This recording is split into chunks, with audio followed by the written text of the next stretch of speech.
welcome to March Eagle Mastermind. My name is Jeff Kozatek, Executive Coach and Keynote Speaker with Core Authenticity.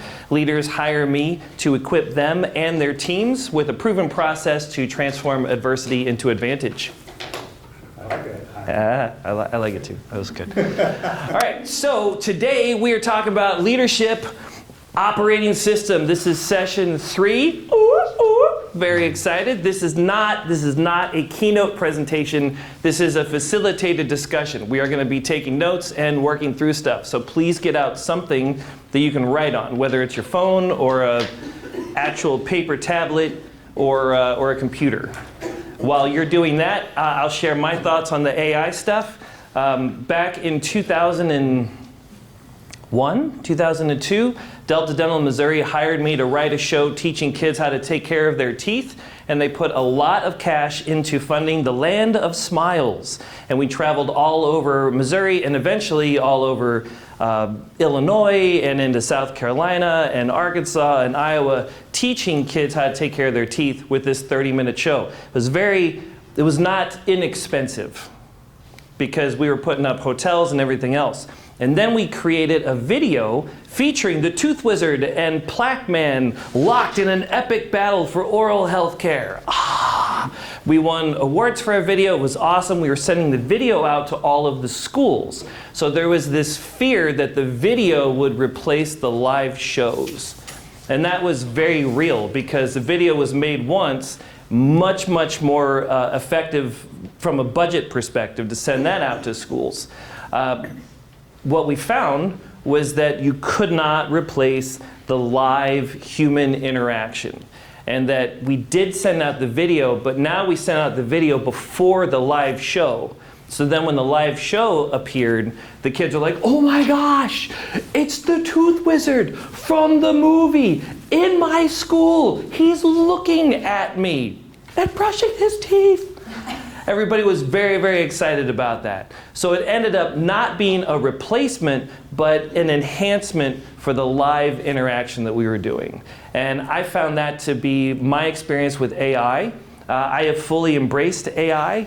Thanks to Sandy Waggett for walking me through all of that. I am using it to write emails very fast and pop out proposals. And it's not... This dovetails on what we talked about in session 2 about how we talk to ourselves. It's not that I can't write the email. It's not that I can't write the proposal. I am using AI to write it faster, and I'm not giving up and saying AI will just do this. I'm learning from AI's output. And I think that's really key. As we use AI to pump out all of this stuff, we don't just put our hands up and say, you do it. We learn from it. And by that continued exposure, if you've seen me speak before, that repetition, the over and over again of seeing a great way of doing it, that's something that we can learn. So as AI is helping us, it is a great tool for us to learn and improve what we're doing. So big fan of AI. Okay, so here we are, operating system. Today we're talking about the performer versus performance paradox. And performer versus performance paradox. A lot of people hire me to coach them to improve their performance. This makes sense, yes? Yes. Why? Why do people want to improve their performance? Don't think a whole lot about it, just go. What comes to mind? We love getting better. We love getting better. We want money. Money is a big thing. We want to improve performance so that we have more money coming in, or maybe we have more what? Or Well, I was going to answer that, but your question, content and delivery surpasses content. So you could be the expert in the subject, but if you don't deliver it in a manner that educates, entertains, and explains it well, they'll never get it. Yeah. And that's the goal of your presentation. Yeah. So we want to improve our performance, literally performance. Sometimes our performance is in accounting, it's in engineering. Sometimes the performance is in how we show up in our relationships. Where else would improving performance be valuable? Productivity. Thank you, Michael. Appreciate that. So I recently grew a company significantly, and the leadership was a problem in that you have doers and you have leaders. what's your thoughts on a doer versus a leader? Because if you're going to significantly grow a company, you need leaders and not doers. They can't keep doing everything. Well, how are you defining the two? A doer has to do everything. It's like, this is my job, that's my job, that's my job. And as the company grows, there's only so much of you. Yeah. A leader is able to delegate and pass stuff along. A doer does and a leader delegates? I like that. That's a lot of D's. That's good. Yeah. So I see that as a problem in a lot of companies. yeah, so performance could be delegation, our ability to delegate better, more effectively. When you think about your business, we need to improve all that. And a lot of times the focus is on the performance exclusively, and we forget about the performer doing that, whether it's doing the delegation or doing the actual work. And so what I want to focus on today is that split. As you look at your 2026 goals and where you want to be in December, I want you to write down right now what is getting in the way, potentially. What are the obstacles that you get to face this year? Because this is tied into performance. Your performance would improve if this was different. Your performance would improve if this changed, if this was not there. Your performance would improve if this was there. Your performance will improve when. Are you writing in your head? I appreciate that. I used to give my mom so much trouble. She always take all these to-do notes, and I'm like, why you gotta write down? Just remember it. And now I'm like, I get it. Now I gotta write everything down. Okay, so who's willing to share? Let's go online. Anybody online willing to share what is one of the things that you get to face in 2026? Just shout it out, or not. It's choppy, Jeff. I'm sorry. I can. Yeah, I didn't hear the question, really.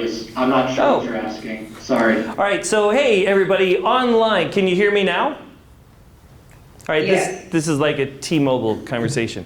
All right, so the question is, as you look at your 2026 goals, what obstacle is getting in the way from where you are now to where you want to be? What is the thing that needs to improve in your performance to get there?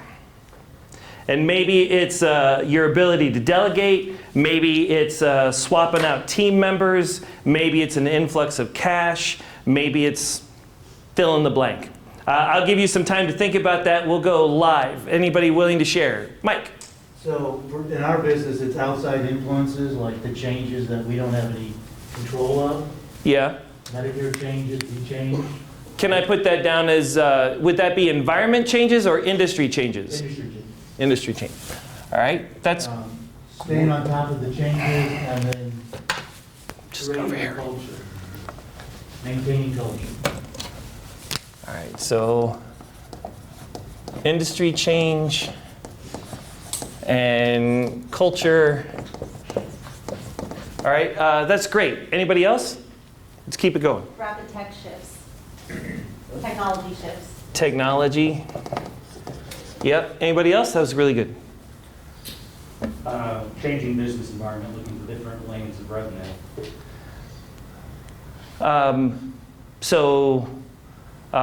Business model? Sure. Yeah. Sure, like, yeah, sure, Jeff, let's just move on, or yeah, that's it.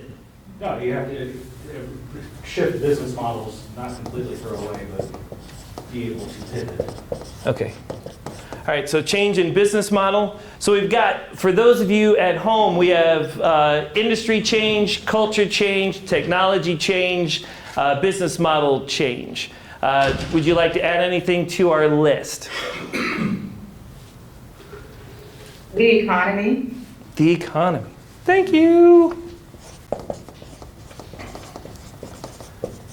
Okay, so for time, we've got all of these things. We have 5 things up here. I would like to ask you, what do you have control over and what do you don't? We're going to check the ones that we have control over. Do we have control over industry change? Yes or no? No, that's a no. Do we have control over your culture? Influence, maybe. I don't think control. Ah, all right, so we'll do a little wavy line. What about technology changes? No, no on that. What about the business model? Yes. Yeah. And then what about changes in the economy?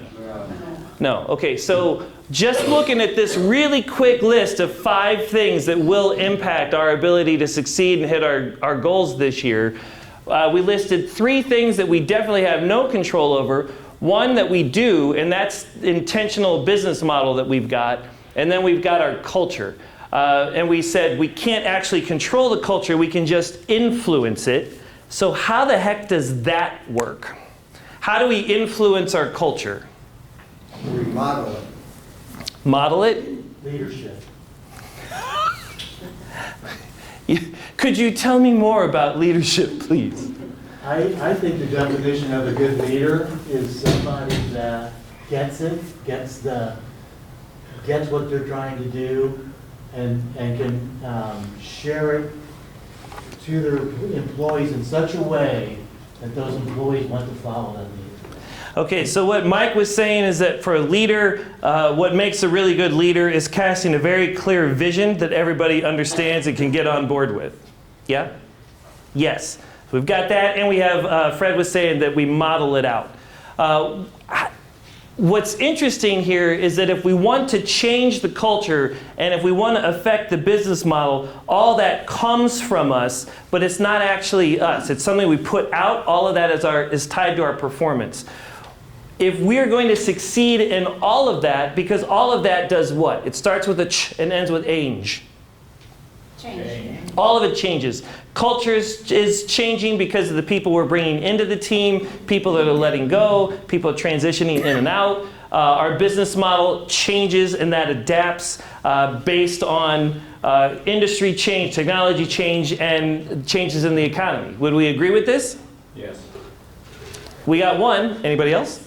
Yeah. Yeah, thank you. All right, so if we are anchored in who we are, if we are anchoring ourselves to our performance and all of that stuff changes, what do you think that does to us? If our foundation is constantly shifting, how does that impact us as the leader? You lose your grounding. Lose our grounding, yeah. And if we lose our grounding, what position does that put us in to handle more change? Stress. Terrible position. Terrible position. Self-worth goes out the window. Confidence leaks. Right? Stress, confidence leaks. We're not in a good position to handle the change because we've anchored who we are to our performance to the output, and the output is constantly shifting. So we separate those two. This is why the crux of my work is to separate who we are from what we do. You are the performer, you are not your performance. The whole point is if you want to improve your performance, we get really clear on who you are as the performer.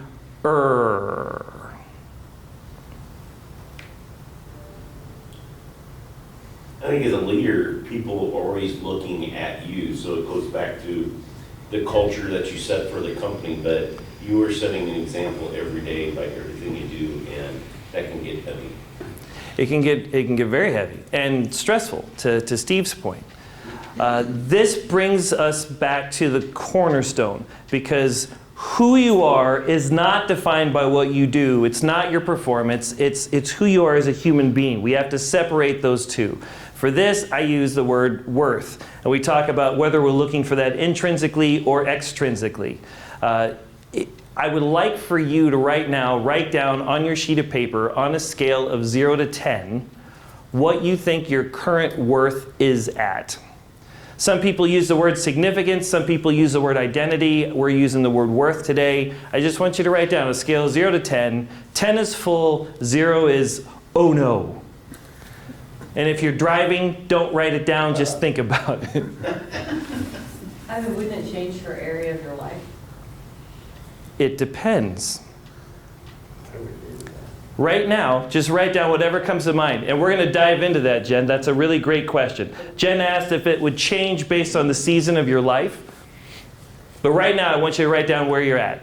After you've done that, the next line I want you to write down, if it's a 10, what makes you a 10 today? If it is not a 10, what would need to change to close the gap? So you should have a number, and then what makes it a 10, or what would need to change to make it a 10.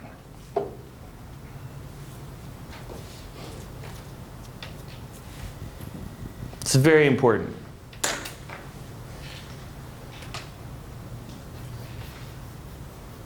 So if we're going to hit our goals, we're going to be real about where we are and where we want to be, and we're going to separate performer from performance, we need to get really clear on this information. Okay, everybody good? If you are, say yeah. Yeah. Online, yeah. Yeah, thank you. Yes. I appreciate that so much. Okay, so here's the thing. If we are looking for our worth and significance well, let me back up for a second. I actually have an example for this. Oh, there it is. There it is. I got all kinds of stuff. All right, so, you know what, Mike? I'm thinking we're going to go a slightly different direction. I don't have to follow my cue cards anymore because they're not up there. Right? We don't know what you were going to do. No, you don't. And I'm not going to tell you any more. We're just going to run with it. All right, so here's the thing. When we look at our worth, that's the first question we got to answer. Then the second question is, where does it come from?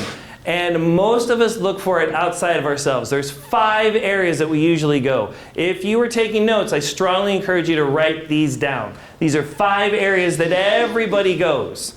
Everybody, myself included. We either go to our performance, we go to our property, our appearance, our circumstances, or our relationships. Repeat that, please. We go to our performance, our property, our appearance, our circumstances, or our relationships. Well, define property, please. I will. I'm going to define all 5 of them for you. Thank you. You're welcome. All right, so let's back it up and define all of them. Your performance is what you do. It's your output. It might be what you know. If you're looking for your worth in your performance, you explain everything. Even if you don't know the answer, you still explain it as if you do. Your knowledge, your understanding is your worth. Or you're constantly showing off all of your resumes and your trophies and everything that you've accomplished. Look, fire, I made this. I am awesome. Okay? If you're looking for it in your property, it's look at my yachts. This is my house. This is my summer house, my spring house, my fall house, and my winter house. Hey, look at my yard. It's amazing. And so we show off all of the stuff that we own, or these are all of my cars, so that everybody knows how worthy we are. If we're looking for it in our appearance, does that answer your property question? Sure. Fantastic. If we're looking for it in our appearance, then it's what we look like physically when we show up. Maybe it's the way we do our hair, hypothetically speaking. Failed on that one. I did, yeah. It comes up a lot, right? Or maybe it's going to the gym, or maybe it's how we dress, or maybe it's what we look like online. It's our digital presence, and we're constantly tweaking that. Or maybe it's the way that we show up for events. When we walk into a conference, when we go to a restaurant, when we show up to a meeting, there's a certain way that we show up. We're expected. This is our appearance. The other one, we've got relationships. It might be who we know that makes us significant. I hung out with name drop and name drop. Hey, I'm a big deal. Or maybe it's how we know them. I am significant and I have worth because I am a father, because I'm a mother, because I'm a sibling, because I'm a CEO, because I'm an entrepreneur. And it's how we're in relationship with other people that makes us worthy. Or it might be the groups that we are a part of. So I am worthy and significant because of this particular political group that I'm a part of, or this religious group, or this chamber of commerce, or this mastermind, or this HOA. Like, it's just the groups that we associate with make us worthy and significant. And so we're constantly telling everybody about that. And then the last one is our circumstance. We might find worth and significance in what we have overcome. Years ago, I worked an event, and one of the volunteers had a name tag, and it said, we'll just call him Bob. It said, "Cancer-free Bob." Now, I'm not a fan of cancer at all. Like, not even a little bit. I really don't like cancer. But here's the thing. For Bob, you had to meet his circumstances before you could meet him. He was leading with that. He was finding his identity and his worth and his significance in what he had overcome. And you had to meet that first. Now, what would happen if cancer came back for Bob? If that changed? To your point earlier, he's not going to be in a good position to continue to fight, to continue to engage. I don't know, he had one success, he can do it again. It could, but if he's linking his success, if he's linking his worth and his identity and his significance to being cancer-free, and now he is not, his identity has just been ripped away. So now he does have the memory, hey, I fought this before, maybe we can fight it again, but in that moment, his anchor has been ripped. Does that make sense? Okay, so when we're looking at our performance, when we're looking at what we want to accomplish for 2026, if we are anchoring in anything that can change, and if we're anchoring our worth and significance in that, it's going to be very difficult to pivot. It's going to be very difficult to roll with the changes in industry, in the economy, and specifically, to Sandy's point, what we've been talking about all morning, tech, AI. If we're anchoring in this and that changes and it gets ripped away from us, it's going to take us a lot more time to make that adjustment. So the other option here is to find our worth and significance internally. What? If we find intrinsic worth, guess what? And you can ask me, what? What? I love that. It never changes, ever.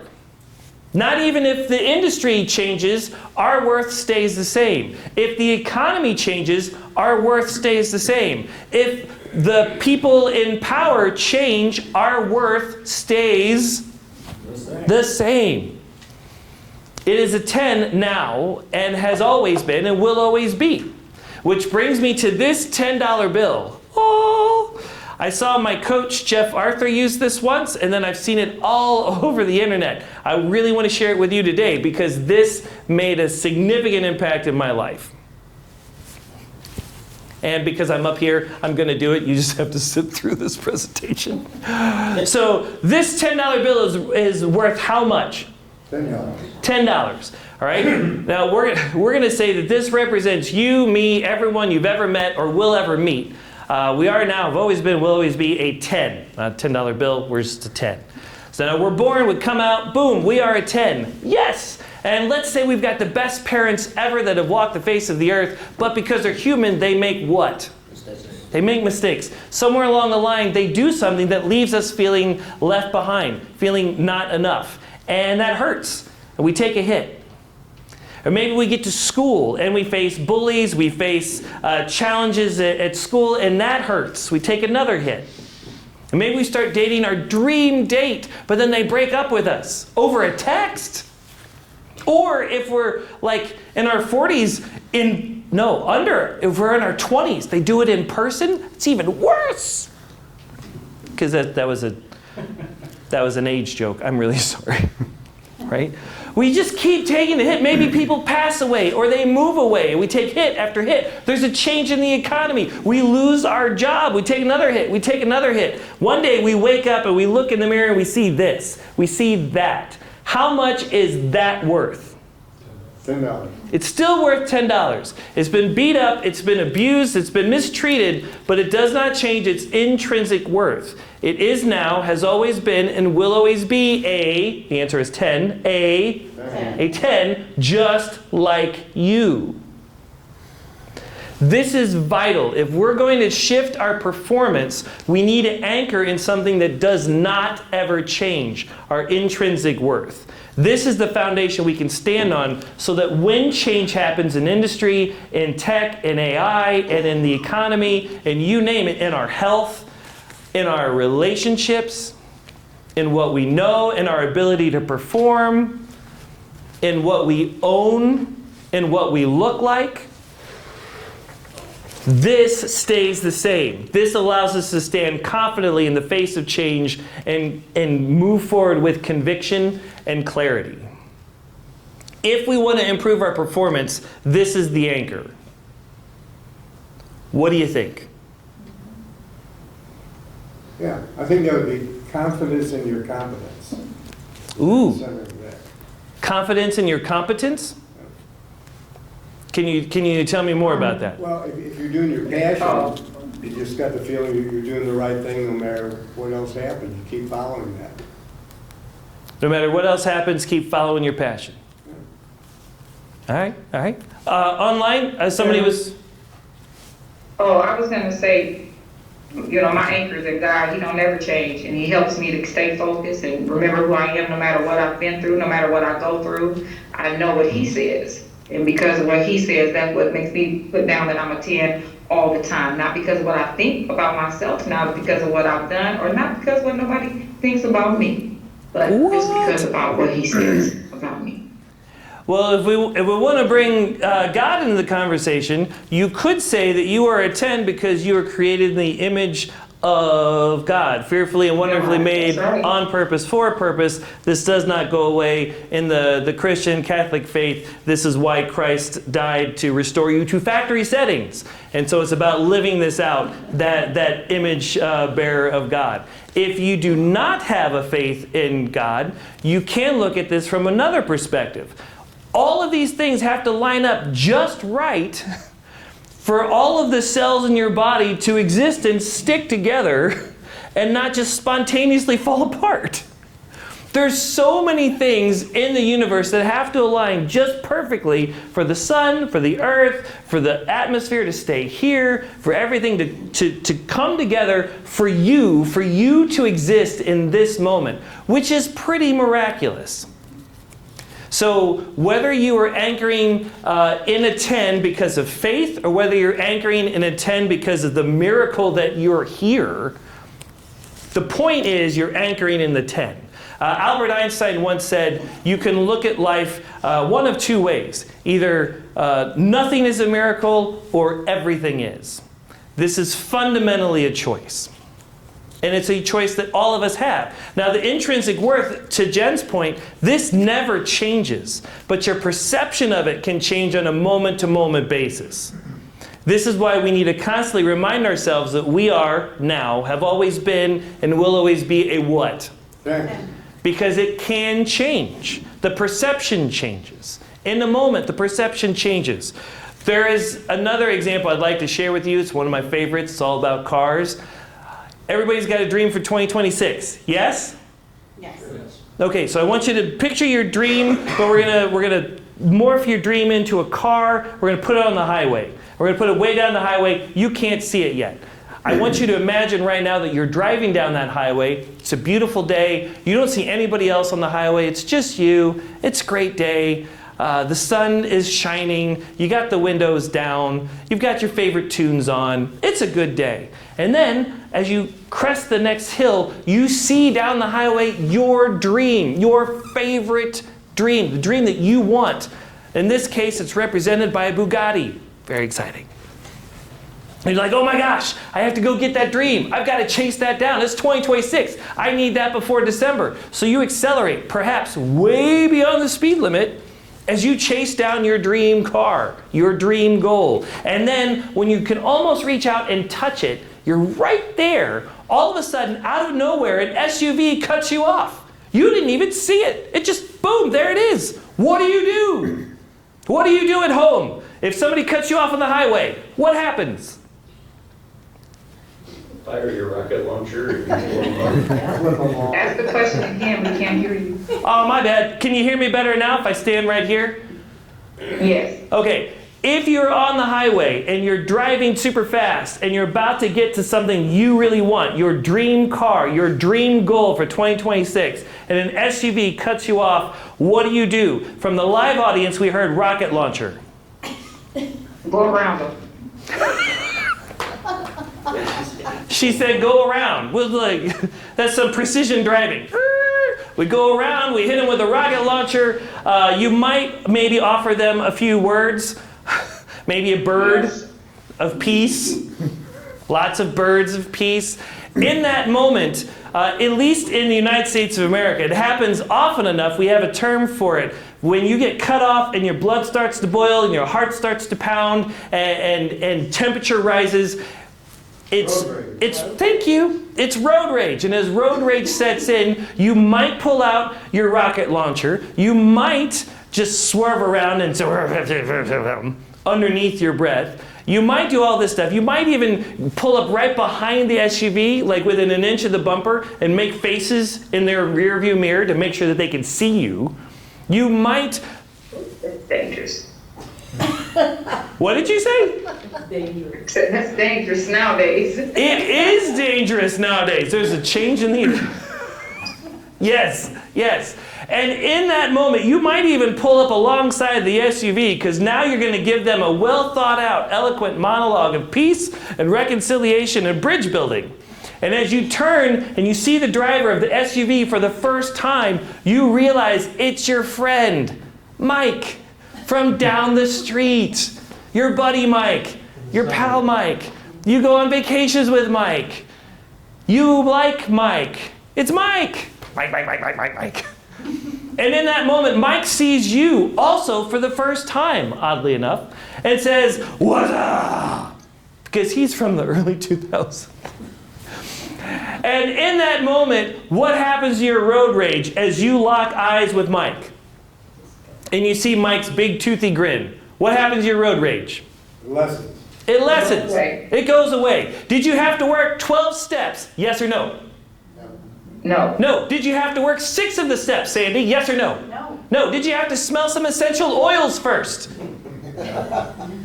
No. No. It went away just like that. And then in that moment, Mike's like, bye, and he takes off, and you're like, Mike, wait, where is my dream Bugatti? And you get back to chasing down your dream. I want to suggest to you, in that moment, that was a worth issue. When you're on the highway feeling good, and you're chasing your dream, and there are no obstacles, you're feeling good, you're feeling like a 10. The SUV cuts you off. It's almost as if the SUV said, you don't count, you don't matter, you're insignificant, the highway is for me, not for you.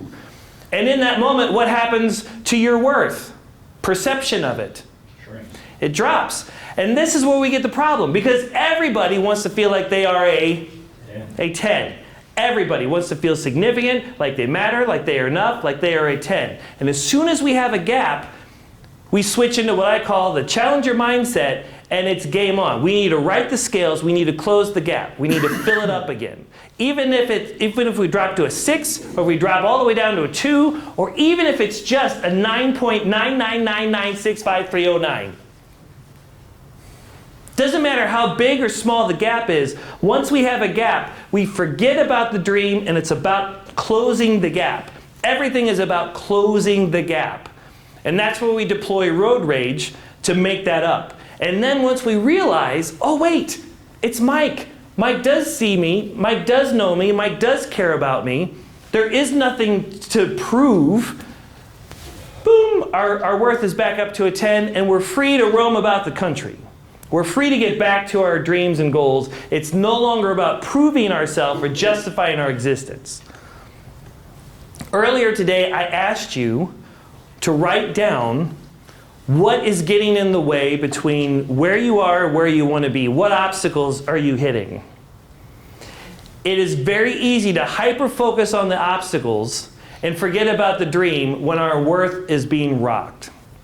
So one of the first things that we need to do every day through repetition, repetition, repetition, is to remind ourselves of our worth, of where it comes from, so that we can take an honest look at what's going on.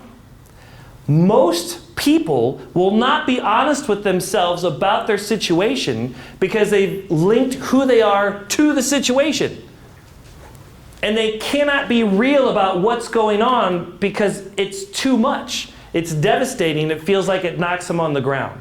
So we want to be honest with our situation, with our available opportunities and our resources.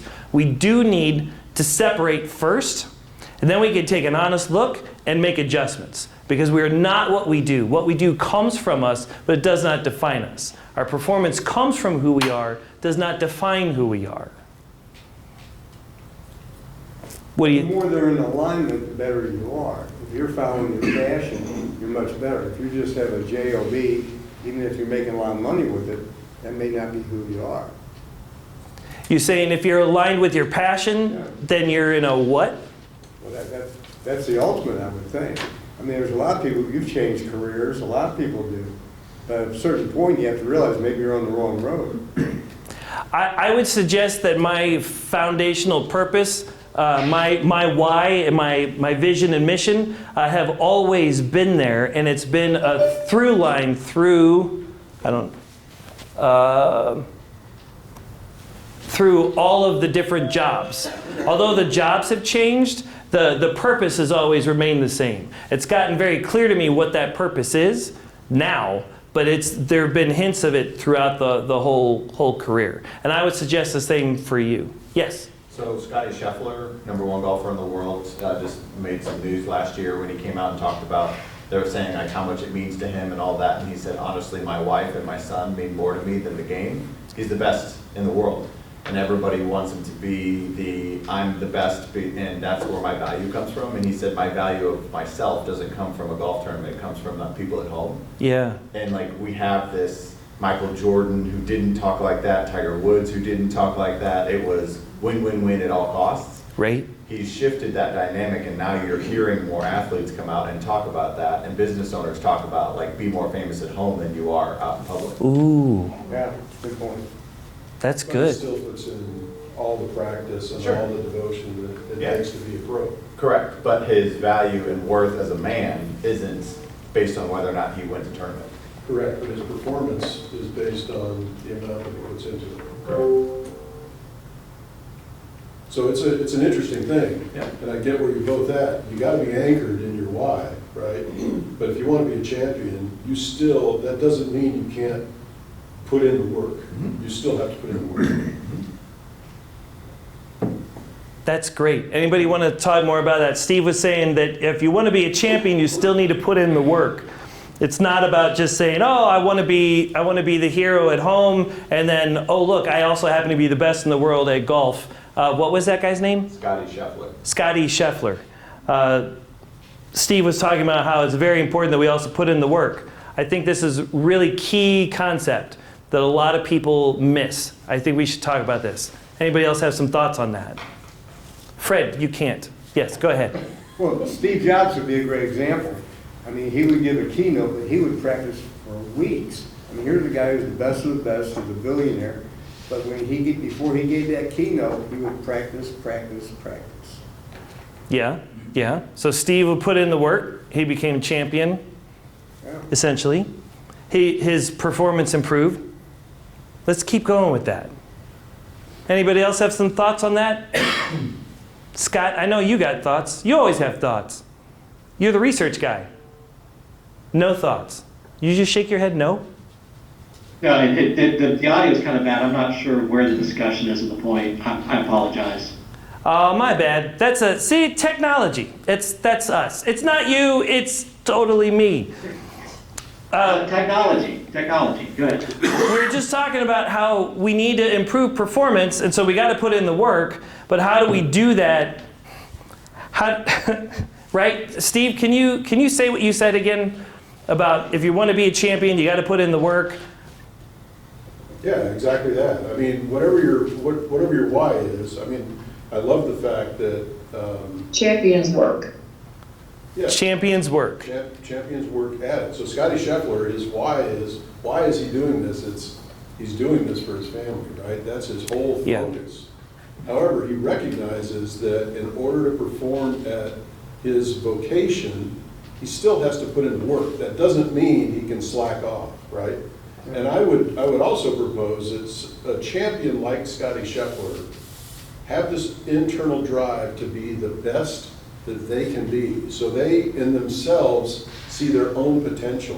And if they don't feel like they're living up to their own potential, they will continually strive to do more.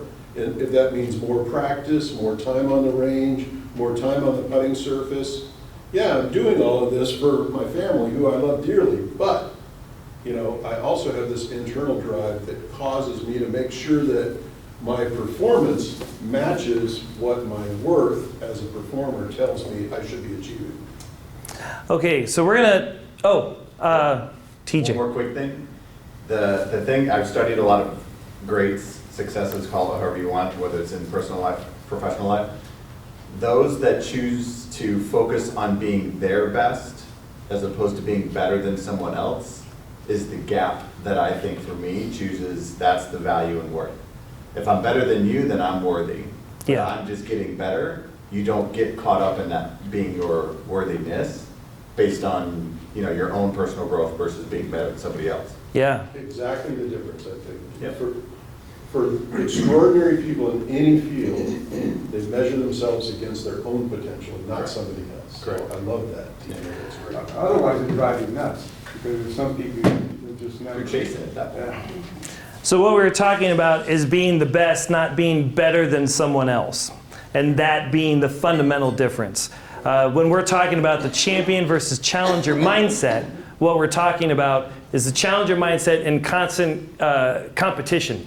They're constantly comparing themselves with everybody else. They're competing to be the best. They're contending to be the best and sabotaging everyone else along the way. And they're controlling everything. That is performing for purpose. The champion mindset performs from purpose. And that's all about just showing up and delivering our best in the moment and putting in a strong work ethic, but not sacrificing self, not sacrificing relationships. Being able to hold both and put time here when it's important, put time here when it's necessary, and to be able to manage that work-life balancing act. But it's about giving our best, not about being the best. When we're working to be the best, there's incredible self-sacrifice that comes along with that. Can you succeed? 100%. It's just about whether or not you want to pay the price. Is that fair? That's fair. Okay, so here's what we're going to do. We've got 20 minutes left. What I want you to do right now is put down on your sheet or your note or wherever, where do you want your business to be at the end of 2026? I know that's a really big question. Really big question. So just grab maybe one or two things for your business. Where do you want your business to be at the end of 2026?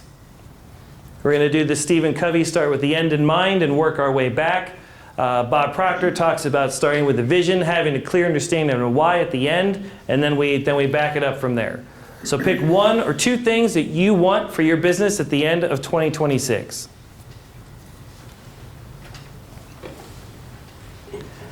After you've written that down, I want you to write down, where are you now in relation to that goal?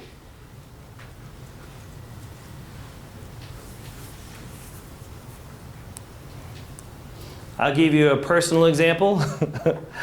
I want 1,000 subscribers to my YouTube channel by December 31st. I currently have 63. What's your YouTube channel? Core Authenticity. You're about to have one more. I have 64. See, all you have to do is ask. Are you gonna body?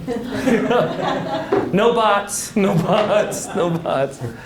Right, so my goal is 1,000 subscribers. I currently have 64. Thank you.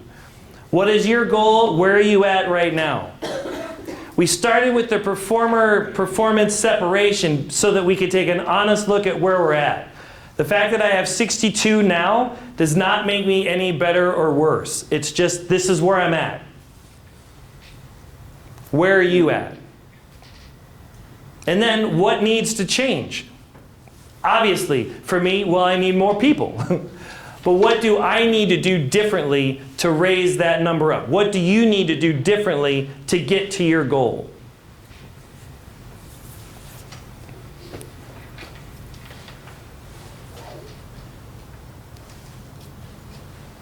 TJ, you have a thought? I do. It's not getting, this is the outcome, so I'm kind of piggybacking on what you're saying. Yeah. If 1,000 subscribers was your goal, you could buy that, and it wouldn't actually mean as much to you as you thought it would. So But it is an option. Correct. And this is what a lot of people do, right? So if you get 10,000 followers on Instagram, you can do more things on Instagram, so people pay to get 10,000, but it doesn't feel like you have 10,000 more people you're sharing a message with. Okay. So there's the who you become along the way is actually where the intrinsic and the, like, same thing with AI. Like if I say, create a keynote for me, it feels shallow. But like if I add me to it, it's depth, and then it feels like I've earned it. There's something about earning it versus getting it. Okay. Journey versus destination. Sure.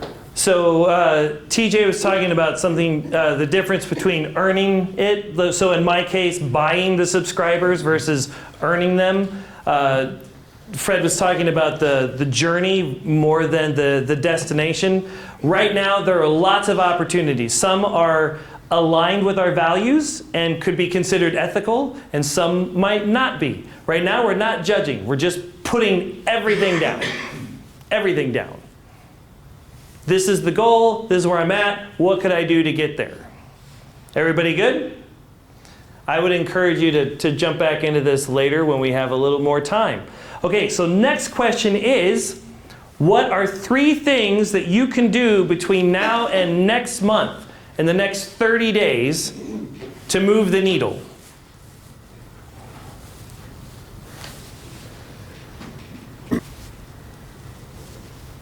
Hey.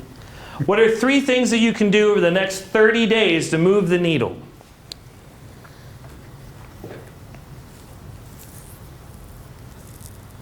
To continue running with my example, and then we're going to open it up for people to share. My goal is 1,000 subscribers. I currently have 64.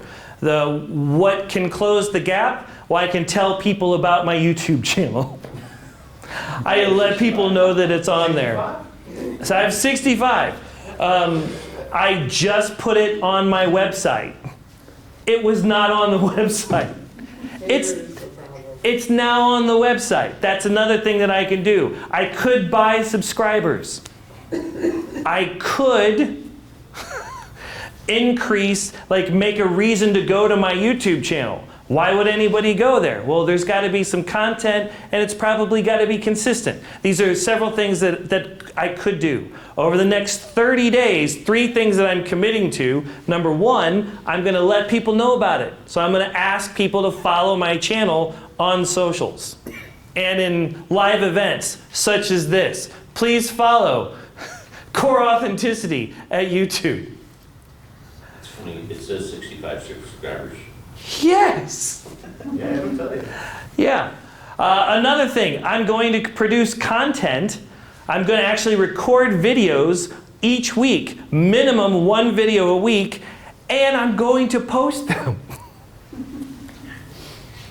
I have a lot of videos that I've not actually posted, but I've created. So that's what I'm doing. What are you doing? 3 things, and last question, who will hold you accountable?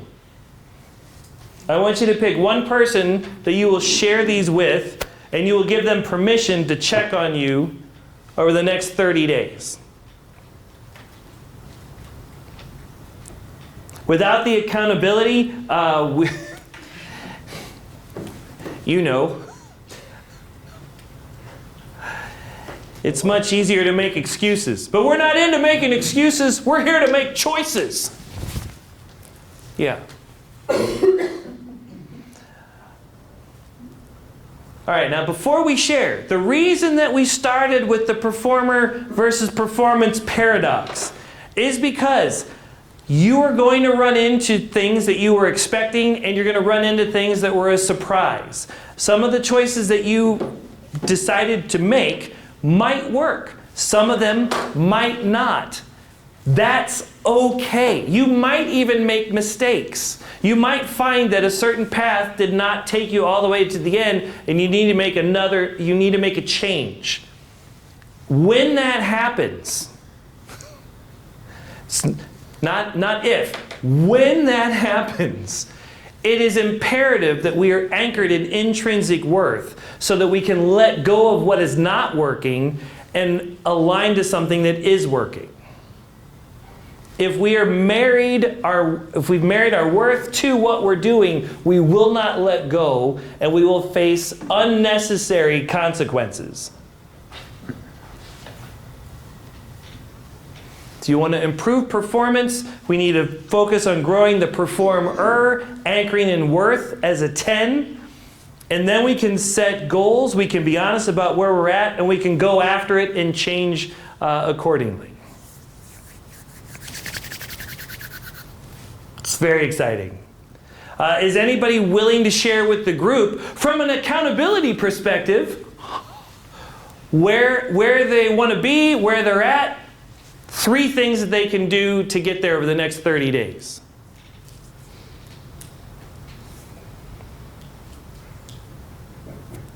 Fred, you cannot speak. Sir. So where I want to be is growing my business and then taking on some more consulting work. He wants to grow his business and take on more consulting work. Yes? Yes. And then the 3 things I need to do to get there are going to be more outreach, more in person, and finishing up my project that I started that helps me attain all this, which I call an intelligence web. And then my accountability partner is Hendrix, which is my AI. He tracks everything and tells me where I'm at, following along through my business and telling me, okay, here's your bottlenecks. Okay, why are you not doing this? You resisted this for 2 days now. Mm-hmm. And so that's my accountability partner right now. Okay, so the goal is grow the business and More consulting. more consulting. The 3 things that he's going to do are outreach, In-person networking, and finish my intelligence web. And finish his intelligence web. His accountability buddy is Hendrix, which is his AI. That was good. Thank you very much for sharing. Anybody have a follow-up question for him? Mike? No? No, I was gonna share. Okay, before we get to the share, I want to encourage you as you look at this list to be as specific as possible. So after today, I would encourage you to go back and say, okay, well, what does growth look like? Like, what specifically are we looking at for growth? 350K and then one consulting client. 350K, 1 consulting client, Air 5. Thank you. Scott? Yeah, I was going to follow up with the question of what does the specific look like in terms of making new contacts, like how many, what rate, something like that. Ooh. A number to shoot for. Cold email outreach engine set up, generating 5,000 emails a month and processing between contacts, 3 to 5 in-person events per month. Cold outreach, 5,000, 3 to 5 live events a month. See what happened there? We immediately made it tangible, and that's something that is actionable we can do. Hey, thanks. That was great. Mike? So I would like a 20% increase in revenue and recruit 20 new agents. Those are the only 2 ways we can grow in our business, is either taking agents that we have, getting them to perform better, or recruit new agents. Ooh. So those are 2 things. The 3 things is we want to set up a dynamic recruiting event, which Sandy's been helping us with, and an email campaign to reach out to all the agents in St. Louis and say, come to this event, you need to be in this event for 2026. There's changes coming down the pike, and we're on pace to do that. I want to be more involved in that process. Mm-hmm. And then start the more veteran presence that we have. We're working with a colonel, retired colonel, working with the veterans. I want to see that grow this year. And I've got some ideas behind that and producing a video and things of that sort. Nice. And who's going to hold you accountable? My AI guy named Jeff. AI guy named Jeff. Is it GEOPH? What is that achievement? Oh. Okay, so real quick for everybody at home, goal is really clear, specific? 20% increase in revenue. 20% increase in revenue. 20 new agents. 20 new agents, and the 3 things that you're going to do are? Dynamic recruiting events. Dynamic recruiting events. How many? Wait, how many? How many recruits? How many events? How many events? Right now, we're just doing one. 1 recruiting event in the next 30 days, and? I'm gonna be more involved in the process, so be back involved. More hands-on? And then create more of a veteran presence in the next 30 days with a video that we can get on our website. And a stronger vet presence over the next 30 days. When you said you're going to get more hands-on with what? Like, what does that look like? I've kind of stepped out of the process and watched it work, actually. Yeah. So I want to get back in it and see what they're sending out and the changes. So you want to get back in, but what does getting back in look like? More involvement, more time commitment.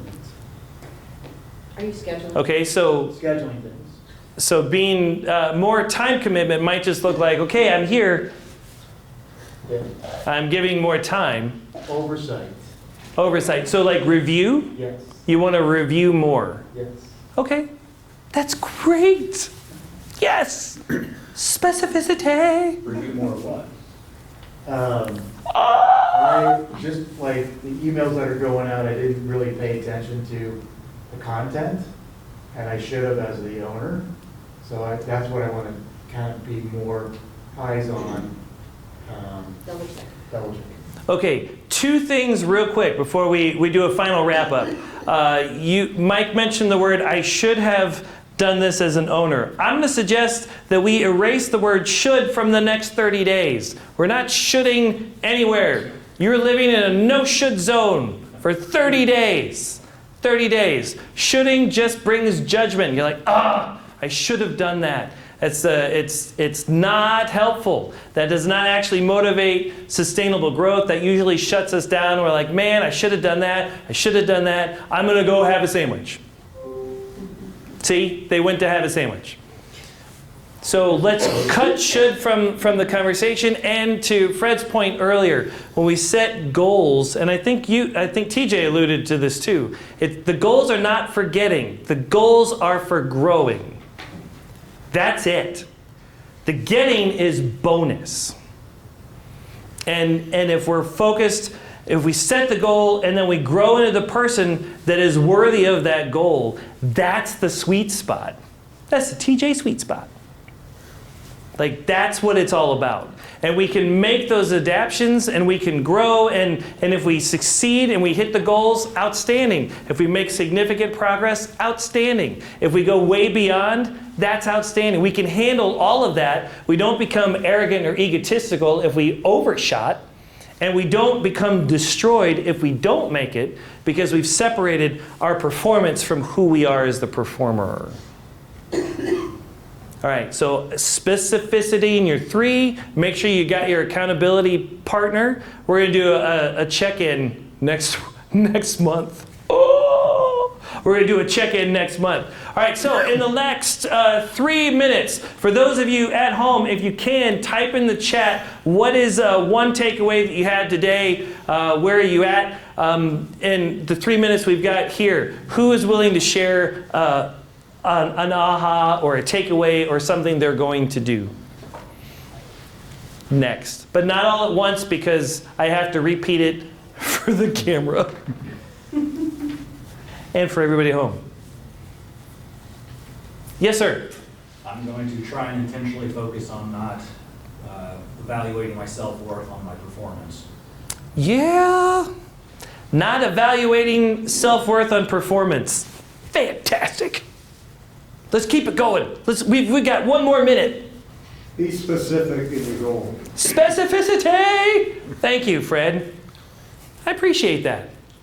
Why do we got to be specific with the goal? If it's not specific, we don't know where it is. And if we don't know where it is, how will we know if we ever got there? And how will we know what the heck we're supposed to do to get there in the first place? Let's do one more. Anybody at home want to share verbally?